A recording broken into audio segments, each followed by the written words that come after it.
welcome to another episode of the Winning Season Podcast. Today, title of our episode is Protected by the Formation.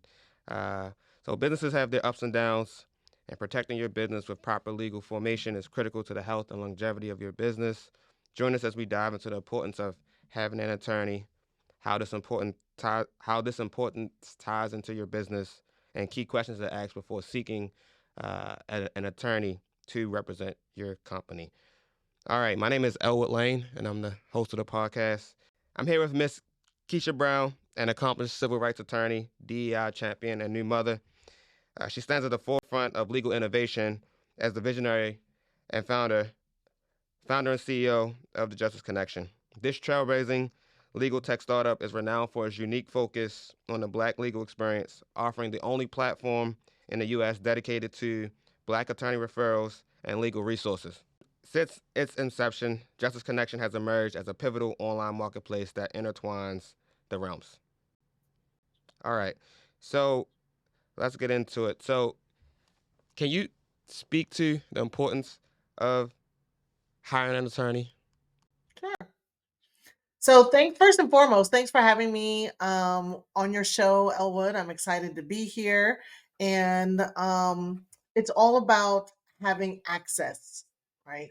Access to legal resources, access to legal advice, access to an attorney, and too often, members of the Black community don't have that, right? Unless you went to school with someone who became a lawyer, your favorite cousin becomes a lawyer. We often don't have the access to legal resources that we need to navigate everyday life, right?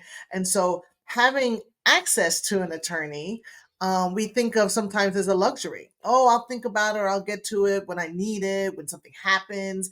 But, when you've been adulting long enough, you know that a crisis is bound to happen. Life is going to keep on lifing, right? And so we need to make sure that we have the tools really available and ready to help us like navigate all of life's challenges.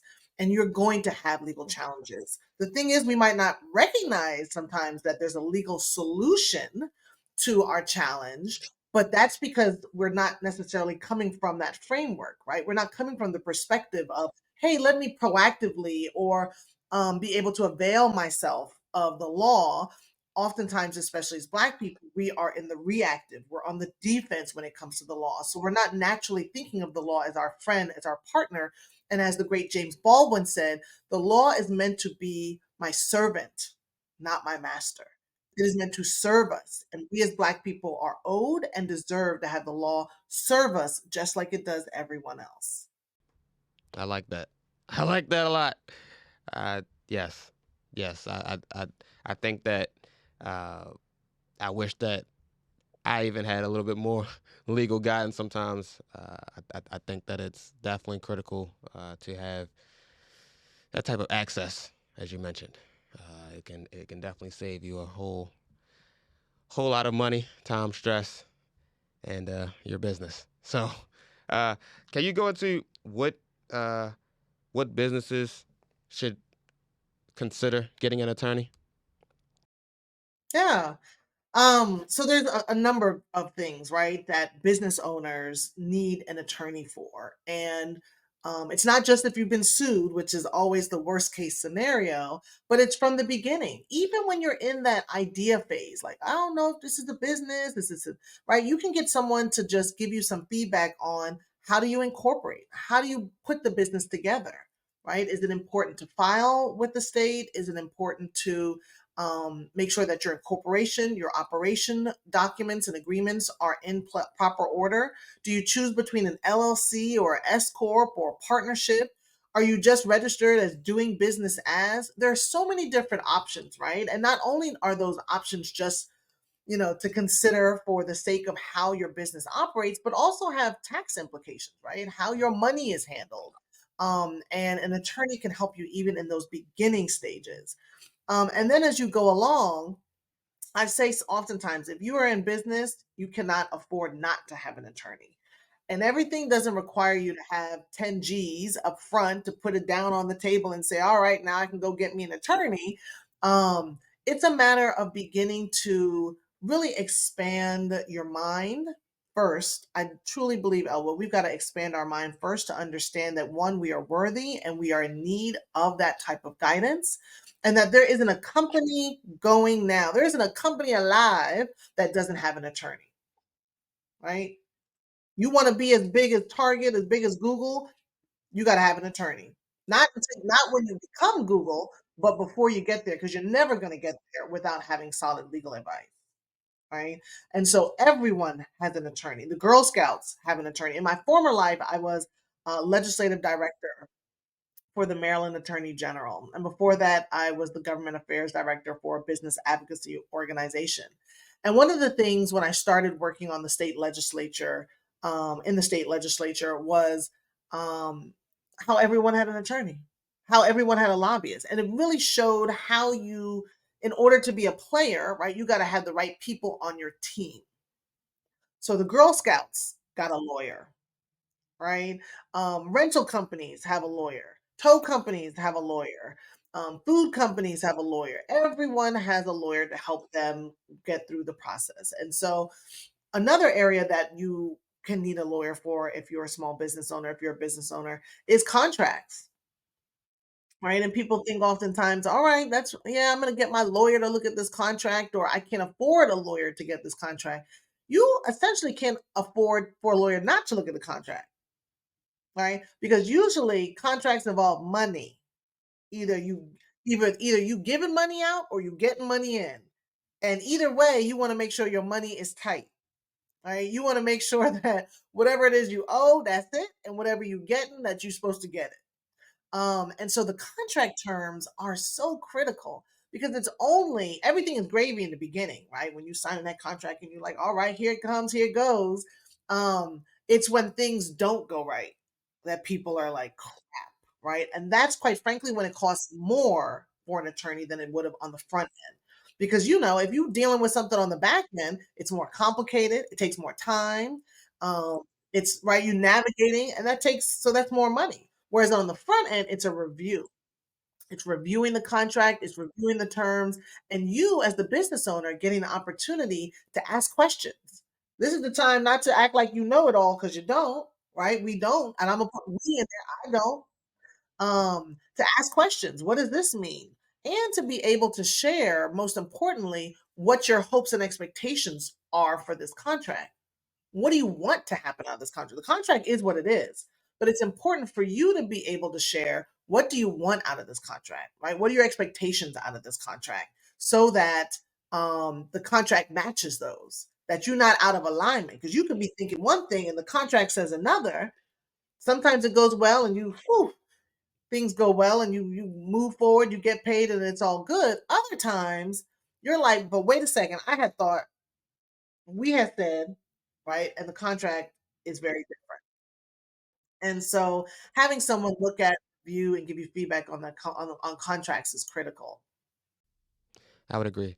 So let me jump in a little bit. So I one of the Yeah. key reasons why I wanted to do this episode and get this out there is so in the businesses that I've actually run, obviously I'm not an attorney, uh, but I have needed to reach out for legal advice when it was too late, and I really would have hoped that I would have done that earlier. It would have saved me a lot of heartache.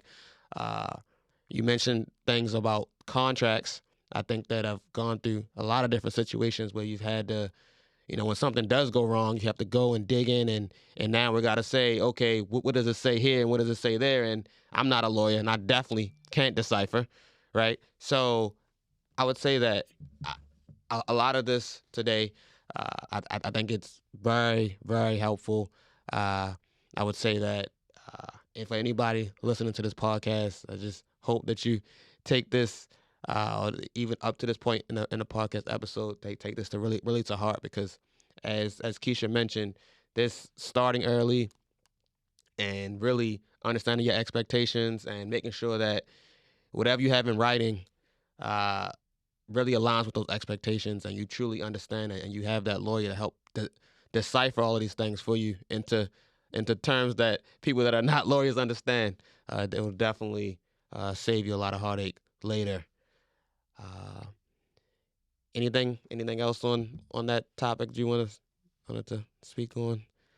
Or Sure. I can also add one of the things that Elwood, there's also a balance, right? And everything is in due time and due order. So, for example, protecting your intellectual property, right, is one that oftentimes people will employ an attorney for. And intellectual property is just a way of saying all the stuff that your special juice, right? Your juju, your special sauce, the thing that makes you unique, whether that's a patent, like sort of an invention, a special process of how you're doing something, whether it's a trademark, a logo, a slogan, or whether it's written material, course, speech, and so forth that you want copyrighted, or something that you, like previously I described it as a trademark.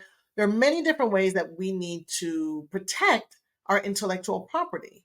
And I'll tell you, sometimes I see on Instagram there are folks who have made their whole business around like trademarking, right? And convincing everyone you need a trademark, you'll be a boss like me, and they look good, they look like they smell good, they got a special, videography going, and it looks fancy, and everybody's like, yes, I want to look like that. I need my trademark, then I'll be legit. Nah, my thoughts on that are it is definitely important to trademark, right? But it also is very personal when you do that. If you are selling cupcakes on at the farmers market every second Tuesday of the month and at church festivals, you might not need to trademark your name, right? Um, if you are signing contracts with companies and you're working in between states and different states, and you're building your brand, and you're going into accelerator programs, and you're looking into having your product listed in Macy's, it might be time to get a trademark, right? Because essentially the trademark is protecting your logo, like I said, or your tag, or something that is unique that represents your business name. I'll tell you a story. I was working with a very high level consultant, and he shared with me that maybe 3, 4, 5 years into his business, he was approached by another business that said, that's my name, right? You using our name and you need to stop. And here it is, he's now built up a reputation using this name, right? It is on his website, it's on his business cards, he's used it in his signature on his emails, he's made contracts with this name, he's known for it. And now someone else is saying, yeah, but I went ahead and I already registered that name. That name actually belongs to me. And you think sometimes ain't nobody thought of this name, right? We think, oh yeah, this I came up with this, and sometimes we have to remember, and it humbles us that like there's nothing new under the sun, right? You're not the first person to sell red velvet cupcakes with a little hat on top. You're not, right? And if anybody out there makes red velvet cupcakes, please find me at Justice Connection. You can reach me wherever. Those are my favorite. So, but you got to remember someone else out there is having ideas too. And the one thing this business owner shared with me, he said, Keisha, it was a process. He said, I had to hire attorneys to negotiate, to figure out what was my best option. He said, and I ended up spending tens of thousands of dollars, okay, to get his name. Now, a trademark ain't cheap. A trademark will cost you, if you're hiring an attorney, it cost you anywhere between, I don't know, $1,500 to $3,000, $3,500. Who knows? I'm sure when Cardi B trademarked Ochre, I can't say it, but y'all know what I mean. Ours, I can't do that. But when she trademarked her signature sound, I'm sure she paid more than what y'all gonna pay in the marketplace, right? But the going rate shouldn't be more than like $1,500. I've seen it as low as 1,000, depending on where you are. I'd be happy to connect folks to trademark folks. I'll put that in the chat so maybe we can have that pop up if possible. But you know, the business owner that I share that story with, experience the most, what you never expect, right? You never expect somebody to come for your name. You don't, but at that point, he realized I'm so invested in this name, right? And this name is so reflective of the brand that I built that it is worth going after. But now I got to make that extra financial investment to protect it, right? And to secure it for the future. And so we don't think that's going to happen to us because Lord knows He didn't think it was going to happen to him until it does, right? And so it behooves us, if you will, to really think about the genius that we're creating every day. We don't even think about it. Sometimes we just like, oh yeah, I came up with this new design, or I came up with this new tag or logo, or I wrote a curriculum, or I wrote this, I have this new, golden, ticket thing that you do. Whatever it is, we just take for granted so much that we'd be like, not thinking that we need to protect it, right? And sometimes it is worth the consultation fee or just reaching out and connecting with the lawyer to say, is this worth it? Right? Like getting feedback on what does this mean? What are you going to use it for? If you're not going to use it for, maybe you don't get a trademark or a patent. But if you're like, I think I can do something with this, then it's worth us believing in our genius, right? To invest in that genius and recognizing that we have already put money into our genius. When you put in your own time and your talent and your resources behind developing something, it is worth protecting. And we have so much Black excellence that it is worth protecting. So I'm all about people protecting their intellectual property and connecting them with attorneys who can do that. I agree. So there's two more topics that I think would a lot of people would really benefit from talking about. One, operating agreements. I think that's something very common. Speak to some common things that people can glean from operating agreements, and the other one would be uh, the benefit and the legal protection and potential, say, bankruptcy type of topics that might save some people, and how some people, like, I don't use the word Trump, but just how some businesses are able to use certain things to protect their assets and still move forward into another business. So I'll talk about the second one because I remember that one and I've already forgotten the first part of the question. But the second Yeah, the second part was on bankruptcy, right? And how some businesses are able to use that. I think no one per se is goes into business like, yeah, I can't wait till I have to declare bankruptcy. That's going to be the best part of running business, right? Even, our former president, but it is a tool that folks use both on the individual and business side in order to navigate um, financial shortcomings, right? I'm not a bankruptcy attorney, so I can't give advice on that or information really on that. But it is something that if that is where you're at, if you're experiencing that it definitely is worth connecting with an attorney to help you be able to navigate what are your best options. That's the first and foremost, Elwood, when you're connecting with an attorney. It's always about how someone who has this legal perspective, this legal hat, if you will, is able to give you advice to help you best navigate the journey of your business, being a business owner. And there are things that you don't know that an attorney can help you with, right? And so that's why it's so important for us to not just think about hiring an attorney for the sake of being like, I got an attorney, but it's also it's to protect us on the back end and it's to help guide us moving forward. Okay. So the next topic we're going to go into is what are some good questions you should ask when trying to make a decision on choosing an attorney for your business. Yeah, I have a series of questions that we give to folks who come to our website and request a lawyer. We send them a list of questions to ask when interviewing attorneys and when having initial conversations to sort of feel them out, which I encourage people to do. So I'll share a couple with you here. One of the questions that I encourage folks to ask is, how do you communicate with your clients?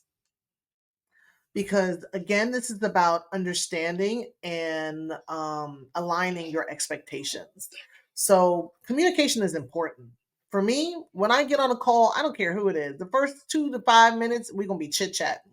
How's the weather? Let me tell you about what I had for lunch, just to keep things um comfortable, right? To get to know someone, to warm up the conversation.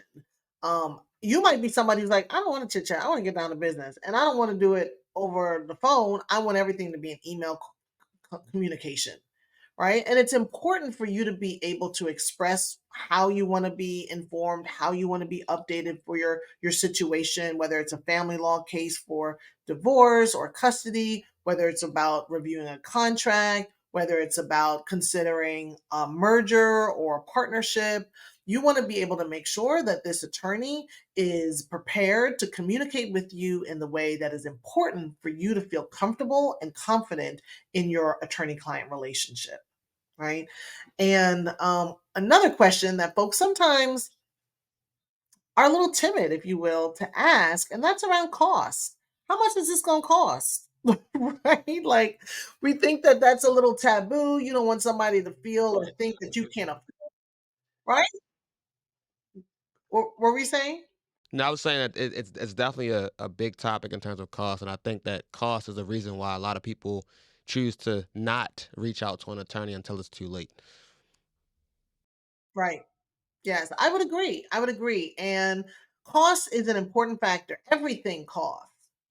Okay. If you in business, you got already got a budget, whether you know it or not, of expenses and things that you're paying for, right? You paying for your website, you paying for your Wi-Fi, you paying for that candle wax, right? You paying for the juice or the blender for your smoothies, whatever it is that you over there doing for your business, you are paying a cost for some things. And we also have to be of the mindset that if you are truly about your business, you are going to do the things that business owners do, which is also ensure that you can pay the cost for solid legal advice. And good advice doesn't cost you, it pays you. Because when you get that good legal advice, you're going to get paid, right? And so it's important for business owners to know. And I'll tell you, um, one of the tips that I like to offer business owners is to explore a paid legal consultation. So it's not about going to a lawyer and being like, I'm ready, I got my 5 G's, let's set this thing up, right? It is about being able to really, quite frankly, feel folks out who's the best fit for you and to be able to begin to get some legal information, some legal advice that can help you as you grow your budget for an attorney. All right. So a paid legal consultation is a one-on-one meeting with you and the attorney. Usually it's slated for about an hour that you can come with particular questions or concerns, needs, and the attorney has devoted this time to just work with you, to hear your concerns, to answer your questions, to be able to offer legal analysis as needed, and do that just for you and your business. Now, one of the things that I advise people to do, business owners to do in preparation for a legal consultation, is to email the attorney in advance. Hey, I'm looking forward to our consult. Here's the link to my website. Here's some initial questions that I have. That way, the attorney also is prepared going into your meeting. And you don't have to spend the first 10 minutes talking about the foundation of your business as much. You still will need to probably do that, but the attorney has somewhat of an idea and is prepared to really meet your needs during that consult. And that is the best entryway that you can have into building a relationship with an attorney, so that when stuff does go down, you're able to say, let me call my attorney, and you actually mean it, right? I'll tell you a quick story, Elwood. A friend of mine had ordered these expensive custom made suits from this business owner.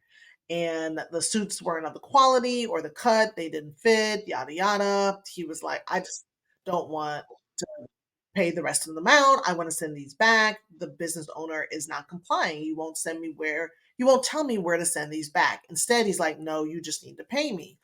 And so he was sharing the information of what was going on. And he said at some point that the business owner said, I'm going to have my lawyer contact you. Right. And I said to my friend, no, he's not. Yeah, it is a powerful statement if it's real. Okay. I told my friend, I said, no, he's not. He don't got a lawyer. I can smell it on him. Okay.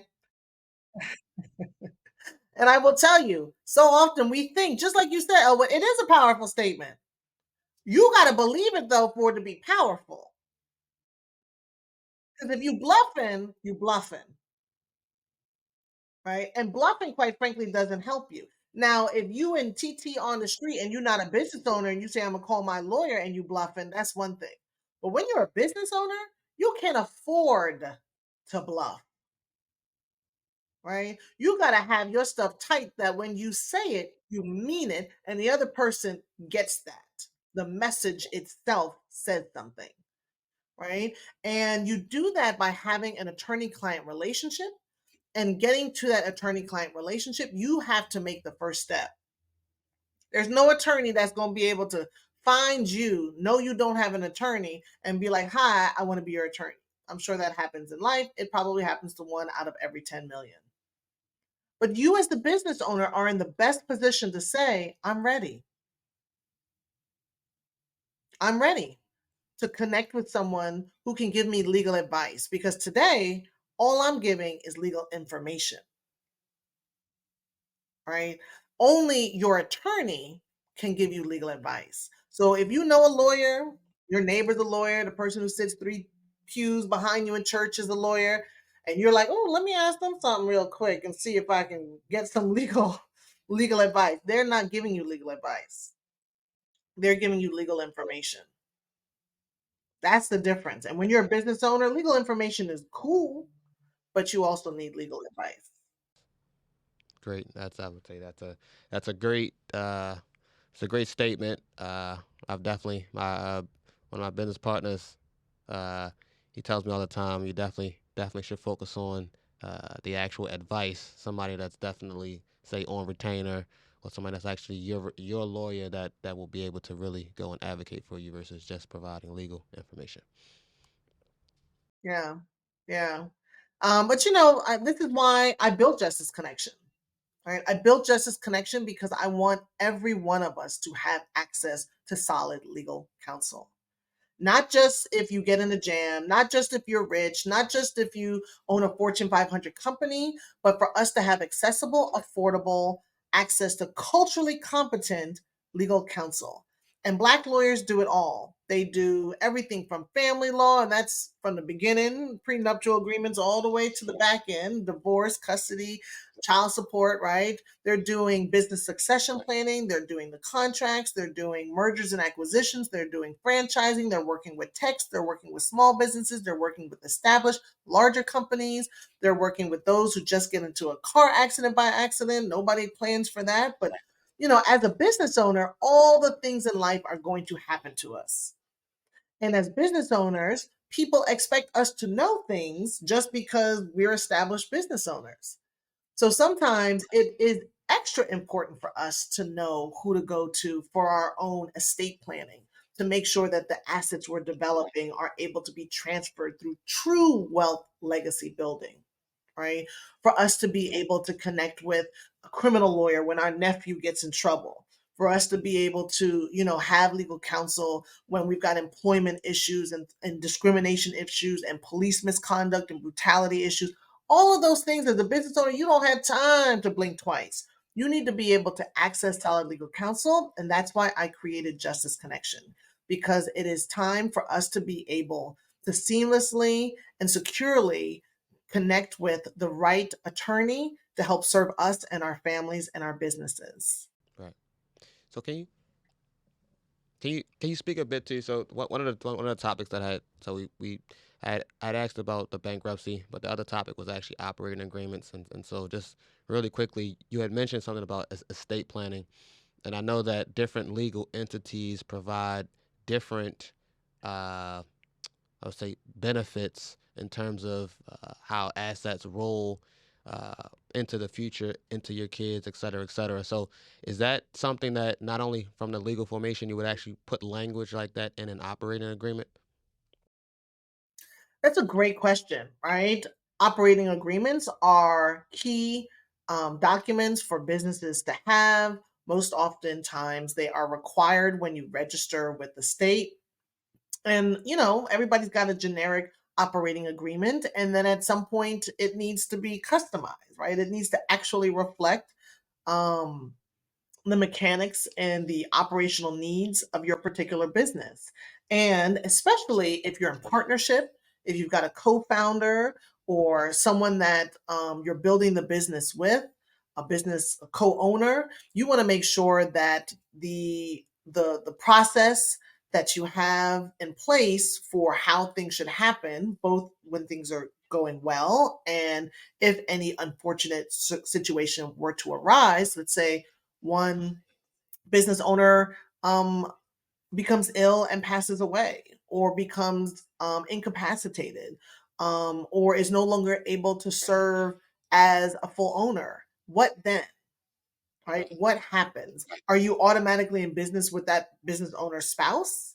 Right? Because that their assets pass down and maybe their will or by default. And so the operating agreement can lay all of those things out that ensure that, again, your investment, your expectations are well reflected and solidified in writing. And an attorney can be essential in making sure that we're just not writing in a way that we think covers things, but then a way that actually is legally sound and enforceable. Okay. So I think we're gonna go into wrap up here. I think, well, I know that we got some great legal legal consult today during the podcast. I really appreciate Ms. Keisha Brown, Esquire, taking the time to speak with us today. Uh, and for this Protected by the Formation episode, we definitely went through, how you should start. Go reach out for consultation, making sure that you don't wait until it's too late or when you actually need it and you're in a jam. Don't just don't wait for the bad. Do it as soon as you can. We definitely went into the fact that legal uh, intertwines all aspects of both your personal and your business life, and as you run that business, obviously you're an individual, and your personal aspects can impact your business, and definitely your actual business entity that you set up. Definitely there's just so many aspects, as we mentioned, from contracts to intellectual property to operating agreements to uh, inclusive of what happens if one of the owners has something that happens to them, uh, et cetera, et cetera. The list goes on and on. And one of the last things I'll hit on the last two things. You mentioned a lot about relationships and ensuring that you don't just go get legal information, but you actually get legal advice, meaning you actually have a lawyer that is, that you're actually working with and they can actually advocate for you. And also just making sure that this whole legal cost thing, I know a lot of people, like we mentioned earlier, a lot of people may not want to seek out that lawyer up front because they think of the cost. But if you think of the cost later that you have to pay, if something goes wrong or you don't have something properly set up or you don't have something properly understood, it'll be a lot greater of a cost on you, and it might be something that you're gonna really regret later. Uh, so once again, I really appreciate Ms. Keisha Brown here, Esquire. You can check her website out, the justiceconnection.com, and hopefully to see you on the next episode of the podcast. Thank you. Thank you so much, Elwood, for having me. It's been exciting to just talk with you. I always love the opportunity to connect and share the good word around folks getting solid legal counsel. People can definitely. I encourage folks to go to our website. That's justisconnection.com. Justice Connection, like just is, what is just. So justiceconnection.com. We do a monthly newsletter. We don't spam. We send one email a month, chock full of legal information, relevant, some pop culture stuff in there, as well as spotlighting Black attorneys. And then we also just launched our first Black lawyer directory. So it's free, available on our website. You can also go to theblacklawyerdirectory.com and be able to connect with us there. So thank you again for the opportunity. Folks can find us on Facebook, LinkedIn, Instagram, and this will be our first time connecting, Elwood, but not our last, I'm sure. All right. Thank you.